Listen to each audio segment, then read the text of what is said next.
காக்கையை கூப்பிட்டு இந்த காக்கைக்கு சாதம் வைக்கணும். இந்த காகங்கிறது நம்முடைய முன்னோர்கள். நம்ம முன்னோர்களுக்கு இந்த சாப்பாடு வைக்கிறது பார்த்தீங்கன்னா, இந்த காகம் வந்து சாப்பாட்டை எடுக்குதுன்னா நம்ம முன்னோர் வந்து சாதத்தை எடுத்துட்டாங்க, எடுத்து சாப்பிட்டாங்க, நம்மளை ஆசீர்வாதம் பண்ணிட்டாங்க, நம்மளுடைய ஐதீகமா நம்பப்படுறோம். இதுல நம்ம காகத்தை நம்ம சாதம் வச்ச பிறகு ஏழை எளியோர்களுக்கு, வறுமையில கூட ஏழை எளியோர்களுக்கு அன்னதானம் கொடுக்கணும். ஒரு வேலையாச்சும் நம்ம மத்தியான நேரத்துல அவங்களுக்கு சாப்பாடு வாங்கி கொடுத்துட்டு அன்னதானம் பண்ணிய பிறகு நம்ம வந்து இந்த படையல் போட்டிருக்கோம் இல்லையா, இந்த படையல் போட்ட சாப்பாட்டை வீட்டுல கூட வயதில் மூத்தவங்களுக்கு அந்த சாப்பாட்டை சாப்பிட சொல்லுங்க. அப்படி இல்லை சார்னா யார் விரதம் இருக்கிறீங்களோ நீங்க அந்த சாப்பாட்டை சாப்பிடுங்க. இது மாதிரி நம்ம வந்து இந்த எள்ளும் தண்ணி நம்ம இறைச்சிட்டு நம்ம வந்து அந்த தர்ப்பணம் பண்ணிட்டு மதியானம் நம்ம விரதமா பூர்த்தி பண்றோம் இல்லையா, இது வந்து மிக முக்கியமா நம்ம செய்யக்கூடிய கடன், நீர்த்தார் கடன் சொல்லக்கூடிய அந்த இறந்தோர் முன்னோர் செய்யக்கூடிய கடனுங்க.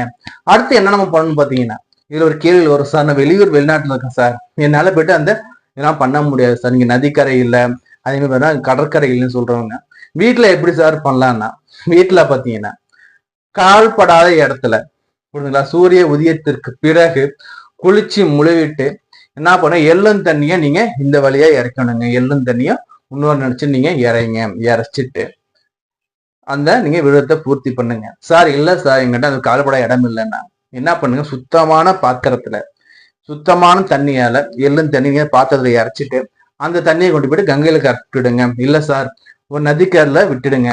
இந்த எள்ளு முளைக்க கூடாது, முளைக்கூட இடம் பார்த்து தண்ணியை நீங்க விட்டுடுங்க. இது வந்து நம்ம வீட்டுல எளிமையா பண்றது.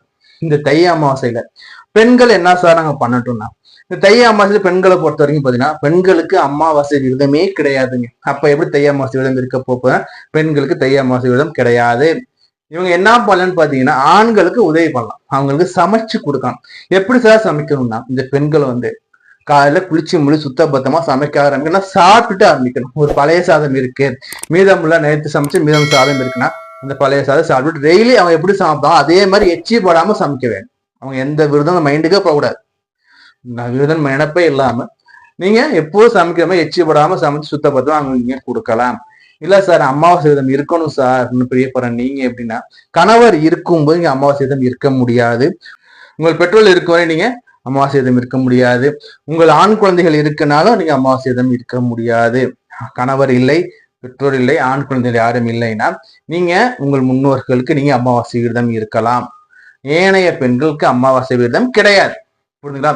அப்ப பெண்கள் என்ன பண்ணணும்னு பாத்தீங்கன்னா, தை அமாவாசை அன்னைக்கு அன்னதான நிகழ்ச்சியில பங்கெடுத்துக்கோங்க. உங்க கையால அன்னதானம் பண்ணுங்க, தான தர்மங்கள் பண்ணுங்க, நல்ல விஷயம். அதே மாதிரி அமாவாசை அன்னைக்கு சிவாலயம் போங்க. அமாவாசை அன்னைக்கு மாலை பொழுது சிவாலயம் போயிட்டு அங்க போயிட்டு நல்ல